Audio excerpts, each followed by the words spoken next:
Première complémentaire, M. le chef, deuxième groupe d'opposition. En Allemagne, les cours de langue sont obligatoires pour les nouveaux arrivants.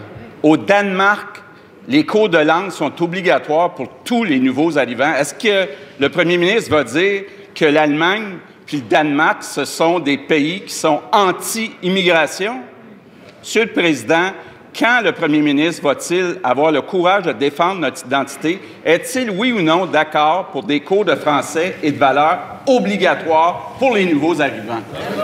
S'il vous plaît, Monsieur le Premier ministre. Monsieur le Président, c'est un peu triste. Alors, on fait une comparaison ici entre le régime d'immigration de pays européens, où il n'y a aucun processus de sélection, où on le voit, les gens arrivent par centaines de milliers dans les pays européens, sans aucune évaluation préalable, alors qu'on a au Québec la capacité de sélectionner les immigrants avec une grille d'évaluation qui comprend les éléments liés à la connaissance du français. Je crains fort, Monsieur le Président, que la deuxième opposition souffle encore une fois, comme ils l'ont déjà fait, sur les braises de l'intolérance. Monsieur le leader du deuxième groupe d'opposition. Là, le premier ministre, à l'article 35, nous prête des intentions. Jamais nous n'avons dit que mon chef a dit que nous étions contre l'immigration. On lui demande une question. Est-ce qu'il veut imposer des cours de français obligatoires aux immigrants? C'est tout. Bravo. Monsieur le leader du gouvernement. Monsieur le Président, les questions sont posées. Elles sont répondues. On a bien entendu que le chef de la deuxième opposition parlait de cours et on sait qu'il a aussi l'idée d'avoir des tests de déportation. Ça va ensemble, Monsieur le Président? C'est ça.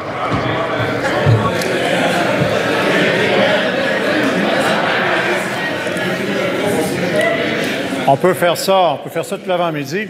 Je vais inviter le chef du deuxième groupe d'opposition à poser sa deuxième question complémentaire en vous demandant d'éviter les imputations de motifs d'un part ou d'autre. Monsieur le premier ministre dit que c'est différent de l'Europe parce qu'on les choisit ici. D'abord, 30 sont choisis par Ottawa. 41 arrivent ici sans parler le français. C'est les chiffres. Les chiffres sont têtus. Monsieur le Président, je répète ma question. Est-ce que, oui ou non, le premier ministre est d'accord avec des cours de français, des cours sur nos valeurs? L'égalité homme-femme, ça semblait le préoccuper. Est-ce qu'il est d'accord pour des cours obligatoires pour tous les nouveaux arrivants? Oui ou non? Monsieur le Premier ministre. Malheureusement, Monsieur le Président, le chef de la deuxième opposition continue sur sa pente glissante. J'ai pas oublié, j'ai pas imaginé son allusion au fait, comme le dit mon collègue, qu'il y aurait pour les immigrants un examen au bout de 3 ans. Puis si tu coules l'examen, tu t'en retournes chez vous. J'ai bien compris le message. Oui. L'ensemble des immigrants au Québec ont très bien compris le message. L'ensemble du milieu économique qui ont besoin d'ouvriers qualifiés ont très bien compris le message également. Contrairement à ce qu'il dit, un pourcentage élevé des immigrants connaissent déjà le français à leur arrivée. Ceux qui ne le connaissent pas, et j'en suis témoin moi-même dans ma région ces jours-ci, ont accès à des ressources de très grande qualité pour apprendre le français et intégrer rapidement le marché du travail. Alors qu'il ouvre donc ses bras et son cœur. En terminant. Principal. Alors, monsieur, c'est un débat intéressant. Monsieur Legault, le chef de la CAQ, qui demande des cours de français obligatoires. Je dois vous dire, je suis assez choqué par les réponses de monsieur Couillard, qui a changé ces derniers mois. Mais dans ce cas-ci, c'est épouvantable ce qu'il dit parce que il laisse entendre que quelqu'un, puis là, il n'utilise pas le mot, ils ont peur des mots, mais quelqu'un serait raciste ou anti-immigration. Lui, il veut augmenter les seuils d'immigration à 60 000. Et donc, tous les citoyens du Québec n'ont plus le droit d'être pour, contre, en tout ou en partie. Si vous n'êtes pas pour à 100 % avec lui, vous êtes un raciste. C'est ça son sous-entendu. Vous êtes contre l'immigration. Parce que lui propose de hausser les seuils à 10 000. Vous n'avez pas le droit de débattre est-ce que l'intégration se fait bien. Vous n'avez pas le droit de vous demander est-ce que la francisation se fait bien. Vous n'avez pas le droit de vous demander est-ce que l'intégration au marché du travail se fait bien. Les bons citoyens ont une position. On augmente de 10 000 le seuil. Oui, M. Couillard. Oui, M. Couillard. Tous ceux qui réfléchissent seraient des gens qui sont sont contre l'immigration. Ils soufflent sur les braises de l'intolérance. C'est absolument faux. Et même, je vous dirais, quelqu'un qui viendrait aujourd'hui, là, un démographe ou un spécialiste qui viendrait dire de ces dernières années, l'intégration, c'est mal fait. Ah! Puis on diminue les seuils de 50 000 ou 50 quelques mille. Plutôt de les monter de 10 000, on les diminue à 40 000.